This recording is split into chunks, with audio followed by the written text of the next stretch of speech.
आदि लाल चुनरी, जाके किन के ले आदि लाल चुनरी। अवतारी आज मैया जी दुलरी, जाके किन के ले आदि लाल चुनरी।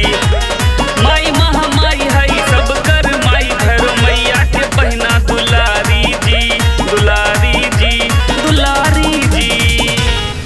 करब 9 दिन माई के पूजाई जी, सब दुख हरिये मैया रानी जी। करब 9 दिन माई के पूजाई जी, सब दुख हरिये मैया रानी जी।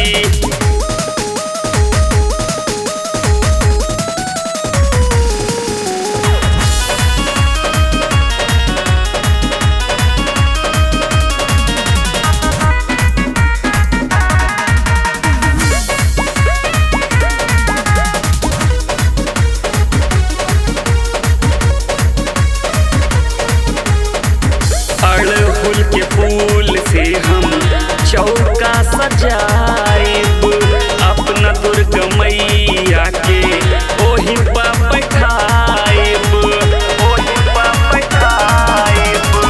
अड़हुल के फूल से हम चौका सजाएब, अपना दुर्गा मैया के ओही पर बैठाएब।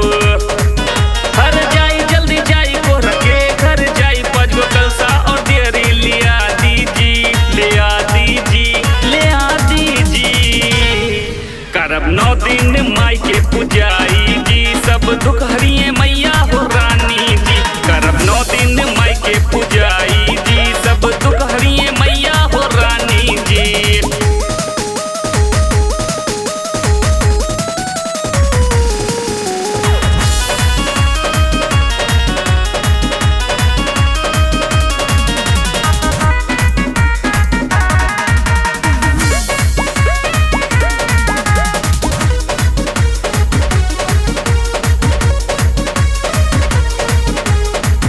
लब पुजारी बिमल आनंद के बुला दी, आज के राती माई के भजन गवा दी, भजन गवा दी। लब पुजारी बिमल आनंद के बुला दी, आज के राती माई के भजन गवा दी।